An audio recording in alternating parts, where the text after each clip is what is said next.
आज कृषि एक्सप्रेस का दिन बहुत ख़ास रहने वाला है और इसकी बहुत बड़ी वजह यह है कि एक ऐसे व्यक्ति से आपकी मुलाकात करवाएंगे जिन्होंने किसानों के उत्थान के लिए ख़ास तौर पर रासायनिक पदार्थों का जो इस्तेमाल हो रहा है ये कैसे हमारी ज़मीनों को, फसलों को और हमको बर्बाद कर रहे हैं, इस बारे में जागरूकता का अभियान बहुत पहले शुरू कर दिया था।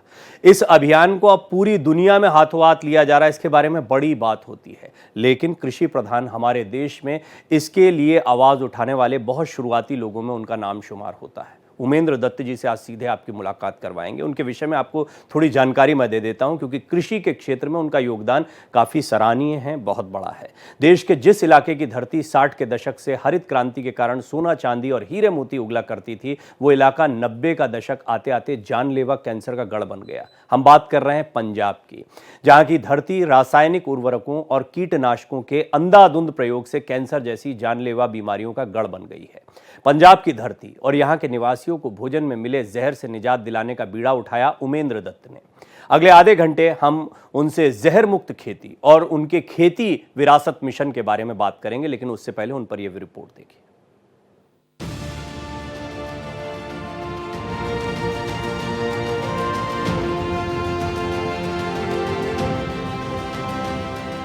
कभी हरित क्रांति के अगुवा के रूप में जिस राज्य की पूरे देश में जय जयकार होती थी, आज वहां की आबो हवा में बेचैनी है।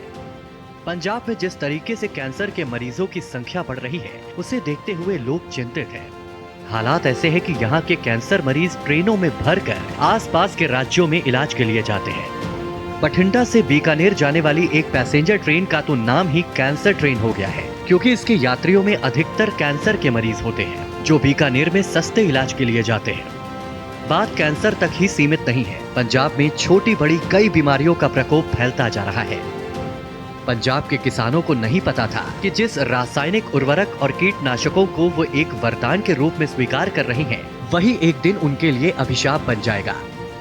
किसानों को बेशक पता ना हो, लेकिन पंजाब में क्या हो रहा है इसका एहसास 90 के दशक में ही कई लोगों को हो गया था। इनमें से एक थे स्वदेशी पत्रिका के कार्यकारी संपादक उमेंद्र दत्त। उन्हें ऐसी तमाम जानकारियां मिली जिन्होंने उन्हें अंदर से झकझोर दिया। ये 1995-96 की बात है, जब मैं स्वदेशी पत्रिका का कार्यकारी संपादक था, तो मेरे हाथ में कुछ ऐसी पुस्तकें आई, ऐसे कुछ डॉक्यूमेंट्स आए और उनमें जो आंकड़ों का वर्णन था उससे ध्यान में आया कि पंजाब एक गहरे संकट में फंसने के लिए पूरी तरह तैयार, पूरी उसकी भूमिका तैयार हो चुकी है। उमेंद्र दत्त को 1996 में ही एक रिपोर्ट पढ़ने को मिली, जिसमें बताया गया था कि आज जिन रसायनों का इस्तेमाल कीटनाशकों के तौर पर हो रहा है, उन्हें अमेरिका ने वियतनाम युद्ध के दौरान रासायनिक हथियारों के तौर पर विकसित किया था। कुछ मामूली परिवर्तन के साथ कृषि क्षेत्र में काम कर रही बहुराष्ट्रीय कंपनियों ने इसे किसानों में बेचना शुरू कर दिया। उमेंद्र दत्त को समझ में आ गया कि पंजाब की इस समस्या का निदान प्राकृतिक खेती में है, लेकिन उनके इस निष्कर्ष को कोई सुनने के लिए भी तैयार नहीं था। लोगों ने उनकी समझ पर सवाल उठाए, उन्हें अमेरिकी एजेंट तक कह डाला। जिन लोग मित्रों ने मेरी बैठकें कराई, 1996 की बात होगी, मेरे उन मित्रों को भी उपहास झेलना पड़ा, विरोध झेलना पड़ा और लोगों ने कहा, अरे भाई इसका तो कुछ अमेरिकी एजेंडा है, ये देश की खाद्य सुरक्षा, फूड सिक्योरिटी को नष्ट करने के किसी षड्यंत्र का हिस्सा है।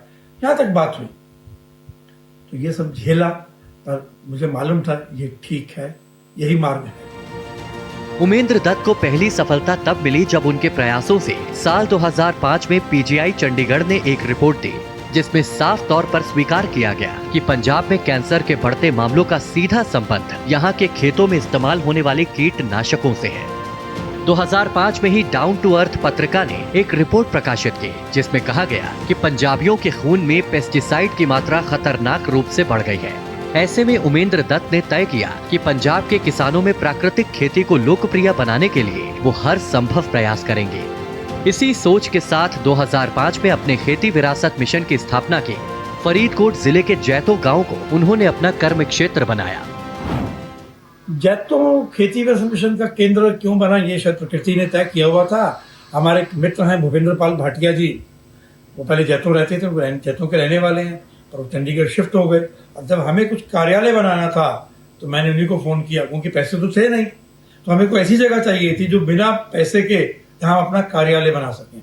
तो भूपेंद्र जी को फ़ोन किया, उन्होंने सहर्ष अपनी वो कोठी दी हमें, और लगभग 3 वर्ष हम उस कोठी में रहे, बिना कोई किराया दिए हमने वो काम किया। इस तरह अनायास ही खेती विरासत मिशन जैतों में आ गया।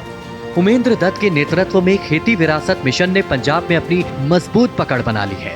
पंजाब के बौद्धिक और सामाजिक जगत में भी खेती विरासत मिशन ने अपनी साख कायम रखी है। धीरे धीरे इस मिशन ने अपने काम का कई और क्षेत्रों में भी विस्तार किया है। कपास के अलावा खेती विरासत मिशन ने मिलेट्स पर भी खूब काम किया है। आज मिशन के प्रयासों से पंजाब में मिलेट्स की खेती और उपभोग दोनों बढ़ा है। मिलेट निश्चित रूप से सेहत के लिए बहुत अच्छे हैं। ये पानी बहुत कम लेते हैं। जितने पानी में हम एक वर्ष में धान उगाते हैं, उतने पानी में मिलेट्स की खेती 22, 23, 24 वर्ष हो सकती है। और मिलेट्स खाने से मोटापे से लेके ब्लड प्रेशर और डायबिटीज ये बीमारियां दूर होती हैं। सैकड़ों लोग हमारे पंजाब में हैं जो मिलेट्स खा के जिन्होंने अपनी अनेक बीमारियां ठीक की। अपने काम को आर्थिक की जगह मनोवैज्ञानिक मानने वाले उमेंद्र दत्त ने अपने मिशन को देशभक्ति और अध्यात्म से जोड़ा है। पंजाब के साथ साथ हरियाणा, हिमाचल प्रदेश और राजस्थान के किसान उमेंद्र दत्त के मिशन से जुड़कर जहर मुक्त खेती को अपना रहे हैं।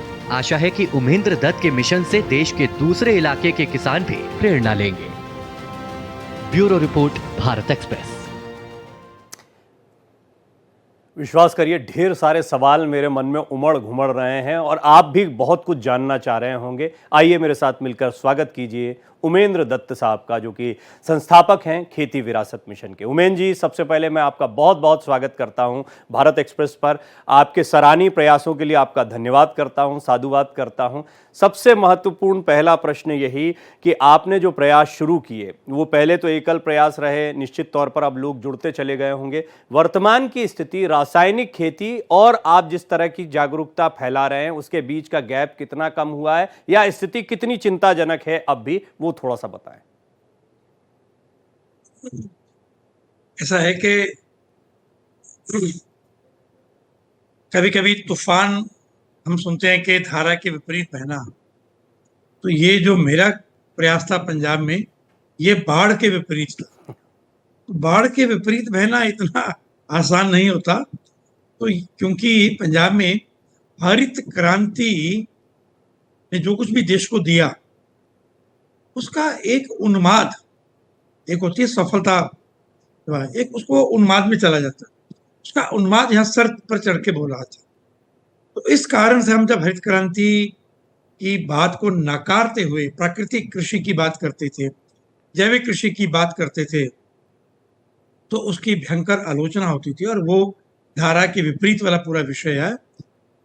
तो सफलता तो ये है कि आज पंजाब में जगह जगह प्राकृतिक कृषि हो रही है। हमारा कुछ प्रभाव हरियाणा में या साथ सटे हुए राजस्थान, हिमाचल में भी हुआ, लेकिन मुख्यतः हमारी कर्म भूमि पंजाब रही जी। तो उसका जो ये असर है वो ये कि भाई आज पंजाब में प्राकृतिक कृषि करने वाले लोग हैं, प्राकृतिक कृषि का उत्पाद खाने वाले लोग हैं। पंजाब कृषि विश्वविद्यालय स्कूल ऑफ ऑर्गेनिक फार्मिंग चला रहा है। पंजाब सरकार का एक विभाग पंजाब एग्रो, वो जैविक कृषि की सर्टिफिकेशन और मार्केटिंग का काम कर रहा है। तो एक विषय स्थापित हुआ है, ये मैं कह सकता हूं, क्योंकि पंजाब बाकी पूरे देश से अलग था। पंजाब देश के, इसको कहते हैं कि फूड किटी, जो सेंट्रल पूल है, उसमें गेहूं और धान ये लगभग 50% मोटा मोटी ऊपर नीचे फिर होती गई, बाद में अब तो कम हो गया जी। पर एक समय लगभग 50% जो वो था उसका उत्पादन जो है वो पंजाब से होता है। का जी। सेंट्रल पूल में वो पंजाब की भूमिका थी। तो इस कारण से स्थितियां जो यहाँ इतना आसान नहीं था, बहुत कठिन था। सरकार से लेके, कृषि विद्यालय से लेके, इवन मीडिया के मित्र तक भी शुरू में बहुत सुशंकित थे। समाज में भी, अर्थशास्त्रियों में भी, तमाम सब लोगों को लगता था कि नहीं ये बहुत गड़बड़ हो जाएगी, ये मॉडल पंजाब के लिए फिट नहीं है। देश में आप, जब मुझे कहते थे लोग, आप झारखंड जाओ, उड़ीसा जाओ, आप जो है छत्तीसगढ़ चले जाओ, मध्य प्रदेश चले जाओ, बिहार में जाके कर लो, पंजाब में क्यों कर रहे हो? ये लोग ऐसा कहते थे उस समय। ये एक चैलेंजिंग काम था। मैं कुछ, क्योंकि आप जब सामने बैठे हैं और कई दर्शक और कई किसान भाई आपको सुन रहे होंगे, तो मैं चाहूंगा कि फटाफट कुछ ऐसी बातें सामने आ जाए जो इस जागरूकता के मिशन में हमारी भी एक छोटी सी आहुति हो। सबसे पहली बात तो ये कि ये रासायनिक खादें प्रूवन है कि बहुत खतरनाक हैं, आपने इसके ऊपर बड़ा काम किया तो फिर ये इतनी प्रचारित क्यों है, क्यों इनकी अवेलेबिलिटी इतनी आसान है? ये वैसा ही लगता है कि तंबाकू पर आपने वैधानिक चेतावनी तो लिख दी, लेकिन मार्केट में अवेलेबल है और जमकर उत्पादन हो रहा है। देखिए, 2-3 बातें हैं। हमने कृषि को फूड प्रोडक्शन सिस्टम ना मान के उसको देश के गोदाम भरने का एक उपकरण मान लिया। देश के खाद्यान्न के गोदाम भरना और लोगों को भोजन देना, दोनों में अंतर है। तो हुआ ये कि देश के गोदाम तो भर गए, पर पंजाब के अस्पताल भी भर गए। क्योंकि आपको उत्पाद चाहिए, किसी भी कीमत पे चाहिए, तो आपने कीटनाशकों का या कृषि रसायनों का भरसक प्रयोग शुरू किया, भरसक प्रयोग किया। और देश में सर्वाधिक जहां कीटनाशक प्रयोग का प्रयोग होता है, पंजाब उनमें से ऐसे ऊपर के 3 प्रांतों में से एक है। और सघनता की देखा जाए तो पंजाब सबसे ज्यादा है। पंजाब में जो कृषि सघनता है वो 205% है।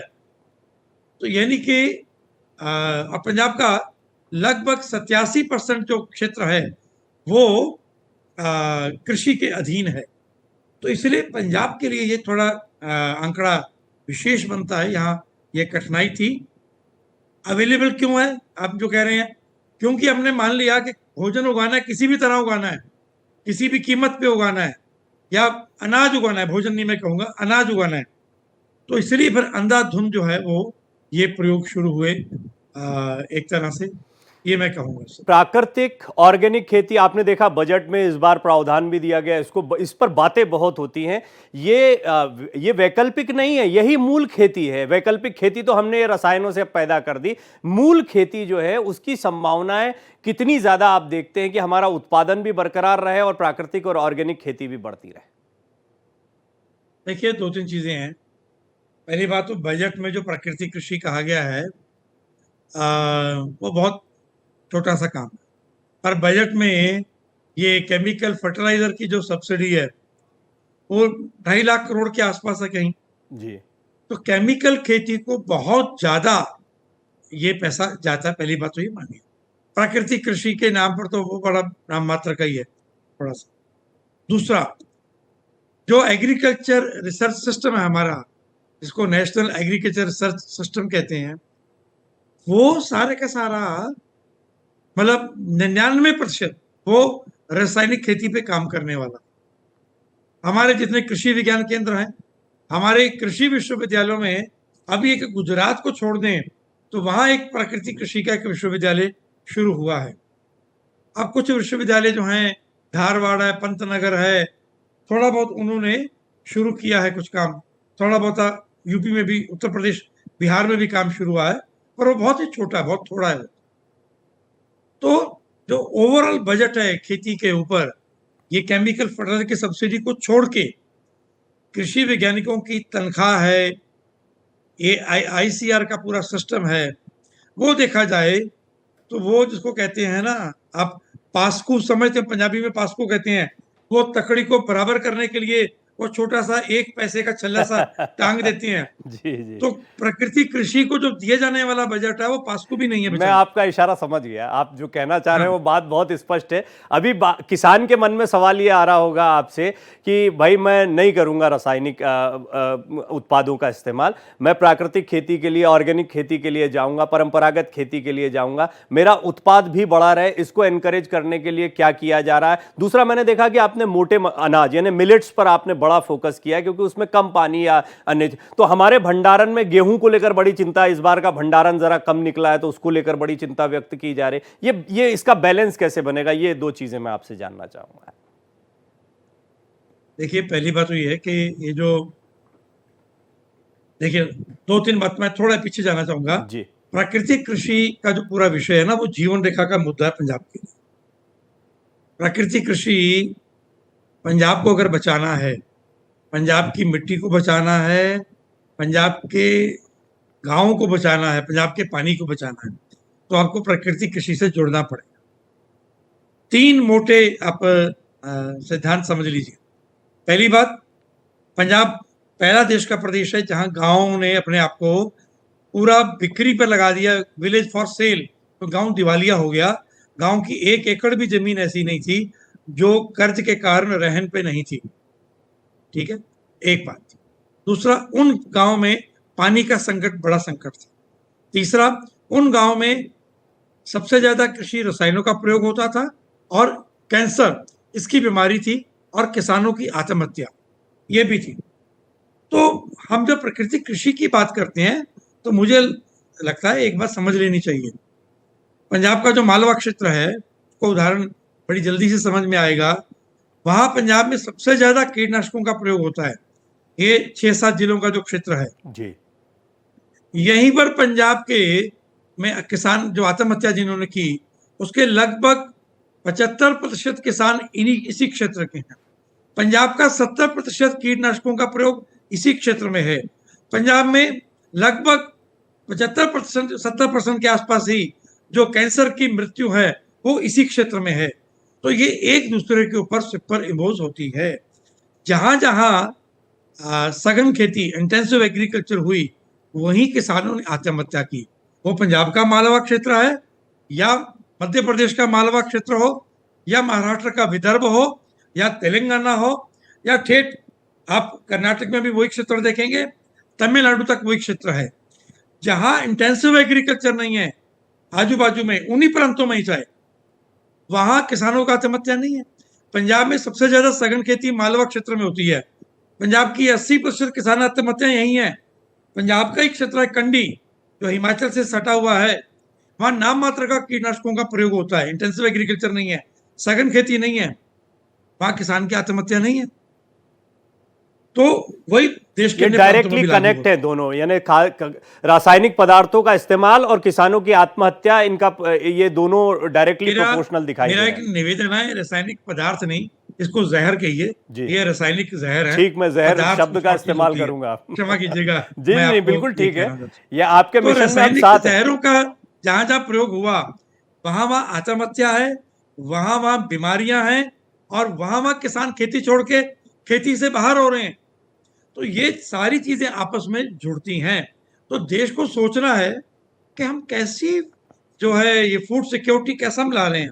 ये जो खाद्य सुरक्षा है, भाई खाद्य सुरक्षा खाली धान और मतलब गेहूं, ये 2 चीजों के ऊपर तो देश की खाद्य सुरक्षा नहीं हो सकती। मैं आप ही को कहूं कि आपके घर में हम 10-10 बोरी चावल और गेहूं भर देते हैं और बाकी कुछ नहीं देते, और आप बिता लो जरा घर में, तो अगले दिन आपकी माता जी, आपकी धर्मपत्नी, वो कहेंगे भैया क्या कुछ और सब्जी भी लाओ, बहुत तरह के मसाले चाहिए होंगे, दूध चाहिए होगा, बहुत तरह के फल चाहिए होंगे। तो फूड सिक्योरिटी जो है उसका कॉन्सेप्ट हमने बहुत रिडक्शनिस्ट, बहुत छोटा सा उसको एक बौना बना दिया है उसको। ये ठीक नहीं है। खाली गेहूं और धान उगाना फूड सिक्योरिटी नहीं है। मिलेट्स की आपने बात की, अब मैं आता हूं मिलेट। तो मिलेट्स उस फूड सिक्योरिटी का एक महत्वपूर्ण अटूट अंग थे और हैं। हमने छोड़ दिया। अब मिलेट को छोड़ा तो पंजाब का नीचे का सारा पानी आज खत्म कर लिया। अगर आज मैं कहूं तो पंजाब में जो हिमाचल से सटा क्षेत्र है, जी, जिसको हम कंडी कहते हैं, उसको छोड़ दीजिए, या राजस्थान से सटा जो क्षेत्र है जहां पर ये अबोहर फाजलका का एरिया है, थोड़ा मुक्तसर का एरिया है, इन 2 क्षेत्रों को छोड़ दीजिए तो बीच का सारा जो पंजाब है, वहां पर भाई साहब पानी खत्म हो गया नीचे का। आपने पानी खत्म कर लिया। या आज ही रिपोर्ट आई है, और ये सेंट्रल यूनिवर्सिटी ऑफ पंजाब की रिपोर्ट रिलीज हुई है, उसकी खबर आज छपी है।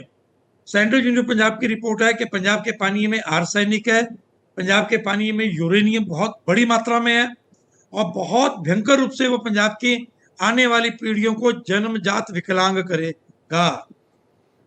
ये सारी स्थिति जो है उसमें हो गई है। सो ऐसी स्थिति में मुझे ऐसा लगता है कि हमको समझना चाहिए कि मिलेट्स तो अगर हैं। मिलेट्स, ज्वार, वो बहुत- बाजरा, ये जो पुरानी बहुत परंपरागत हम देखते थे, सच कह रहे हैं आप, बिल्कुल अब वो फसलों को सुनने को नहीं मिलता है। और हम पहले बहुत सुना करते थे, सिर्फ बात पंजाब की नहीं, मध्य प्रदेश के जिस मालवा क्षेत्र का या बुंदेलखंड का जिक्र आता, वहां ज्वार बाजरा खूब हुआ करता था, अब सुने नहीं मिलता है। तो आपको लगता है कि अगर मिलेट्स को हम ज्यादा एनकरेज करेंगे तो इस समस्या का निदान हो पाएगा? मिलेट्स के लिए ना पानी चाहिए, ना कीटनाशक की खाद, जहर चाहिए, ना रासायनिक खाद चाहिए। देखिए, ये जो गेहूं और धान उगाने वाला किसान है, ये 2.5 लाख करोड़ की सब्सिडी लेता है केमिकल फर्टिलाइजर डालने के लिए। जी। मिलेट वाला किसान तो लेता ही नहीं है। पंजाब में अंदर किसानों को बिजली मुफ्त है, हर साल 10,000 करोड़ की बिजली दी जा रही है। मिलेट वाला किसान पानी दो लगाता है, 3 लगाता है, बरसात से काम चल जाता है, उसको जमीन से पानी खींचने के लिए बिजली नहीं चाहिए। तो सरकार के तो बहुत पैसे बचा रहा है वो फर्टिलाइजर की सब्सिडी भी छोड़ बचा रहा है, ये भी बचा रहा है। हालांकि तो उमेन जी, ऐसे में आपका ये जो जीवन रहा है, जो आपने कृषि को समर्पित किया है, बड़ा जीवन है आपका, ये जो मिशन है ये बहुत महत्वपूर्ण है। आधे घंटे की बातचीत में इसको समेटना बड़ा मुश्किल था, लेकिन मुझे लगता है कि कुछ महत्वपूर्ण बिंदु आ पाए होंगे और इस बातचीत से हम किसानों को, किसान भाइयों को जागरूक मैं कर बस पाएंगे। चलते चलते एक बात कह जी दूं, जी, एक अवश्य सेकंड अवश्य के लिए, जी कि भारत के किसानों को पंजाब के हरित क्रांति के मॉडल के पीछे नहीं जाना, एक बात। दूसरा, प्राकृतिक कृषि ही भविष्य है। तीसरी, जो भोजन करते हैं, हर कोई जो भोजन करता है वो किसानों का ऋणी होना चाहिए, और उसको फैमिली डॉक्टर नहीं, फैमिली फार्मर अपना चाहिए, किसान को बनाना चाहिए। प्राकृतिक कृषि करने वाले किसान की बाजू पकड़नी चाहिए, उसी से काम चलेगा। जी, बहुत बहुत धन्यवाद उमेंद्र जी आपका, और बहुत साधुवाद एक बार फिर आपके बहुत इस बहुत प्रयास धन्यवाद। के लिए। कृषि एक्सप्रेस में आज का सफर यहीं तक। अगले हफ्ते एक और नई कहानी के साथ आपके सामने उपस्थित होंगे। नमस्कार।